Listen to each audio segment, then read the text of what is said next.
Now, would all of you please join me in a toast to His Majesty King Birendra, to Her Majesty Queen Aishwarya, and to the people of Nepal.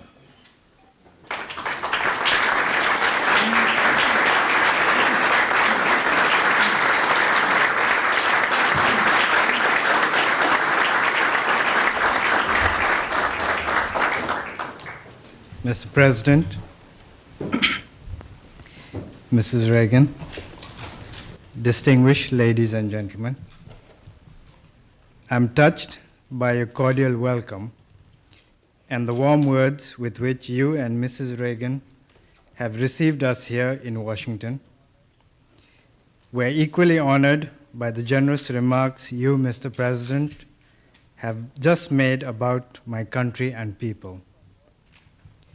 Seen from Washington, Nepal is almost on the other side of the globe, and yet, as this friendly gathering here tonight shows, distance notwithstanding, friendship and cordiality based on shared ideals can exist between countries that are geographically far apart. In 1947, as soon as Nepal broke her age-old isolation by seeking friendship beyond her borders, it was with the United States of America that Nepal sought to establish her diplomatic relations. Since 1951, the year when my grandfather, late King Thiruvan, led the Nepalese people to democracy, we have looked to the United States as a land of freedom and fulfillment. The enduring ideals of the founding fathers of America, who spoke to men of liberty and independence, have inspired men throughout the world, including those of us living in the mountain fastness of Nepal. In our part of the world, if America is looked upon as a land of gold, grain, and computers, a country of skyscrapers and space shuttle, she is also regarded as a nation committed to respect man and his dignity. A land of discovery, America has distinguished herself in being inventive, in breaking new grounds, and opening newer horizons of knowledge for the betterment of man. With a country such as the United States, one wonders if Nepal has anything in common. On the surface, there may seem very little. Yet, as men living in the same planet, we have common stakes in the global peace, prosperity, and indeed the survival of man in dignity and freedom. We are happy to see, Mr. President, your efforts to maintain peace and stability around the world. The Nepalese people join me in appreciating the understanding with which, on behalf of the people and the government of the United States, you have extended support to the concept of Nepal as a zone of peace. This recognition, I assure you, will go down not only as an important landmark in the history of our relations, but also as a testimony of your personal commitment to the cause of peace, stability, and freedom. Nepal rejoices in the achievements of the American people in different fields of human endeavors. The initiative and enterprise of your people are exemplary. Yet what happens in this part of the world sends its ripples even to the roadless villages of Nepal. We receive their fallout. When America suffers a temporary drought, millions around the world get affected. Indeed, if I may seek your indulgence, I would like to mention something that on the surface may sound trivial, but sometimes it is the small thing that can bring about profound changes. The corn, maize, in Nepal was introduced from this part of America, as were the potatoes from the Andes nearly 300 years ago. These new crops not only altered our hill economy, but even the mode of life by making settlements possible in the mountain terraces of Nepal. Evidently, we do not live in islands, but in a world bound in a nexus of interdependence. What happens in America ceases, therefore, to be a local event. The United States, as such, has shown a consistent understanding towards this and has assisted Nepal in stretching her hand of friendship and cooperation in many fields, including the building of infrastructures.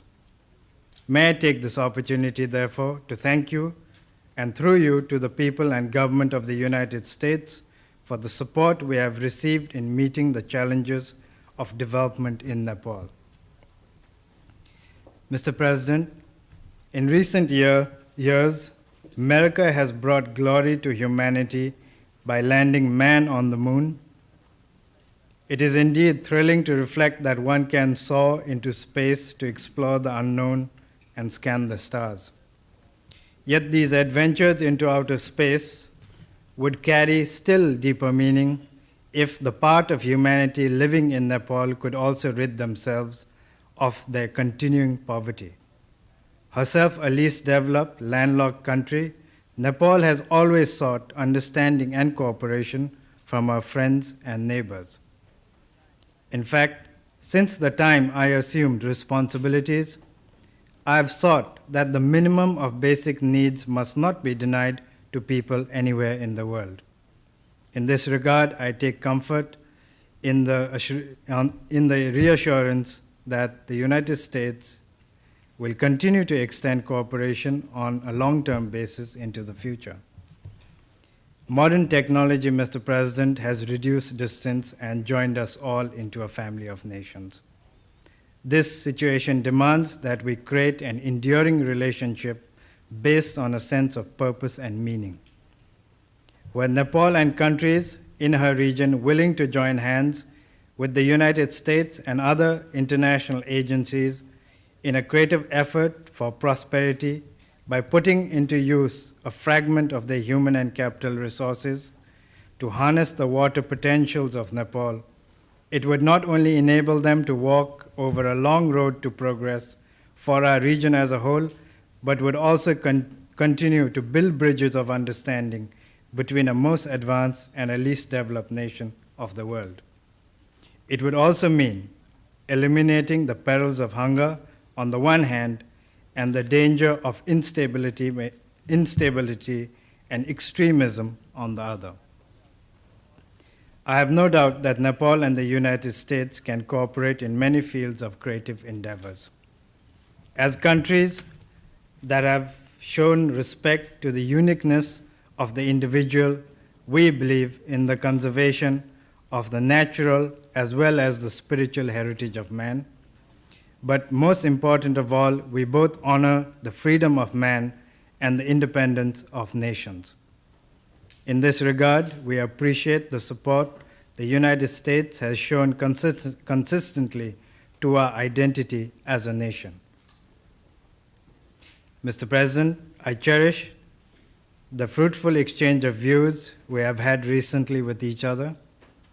You have been very reassuring, and I wish to thank you and Mrs. Reagan for the warmth of hospitality shown to me, my wife, and members of my entourage.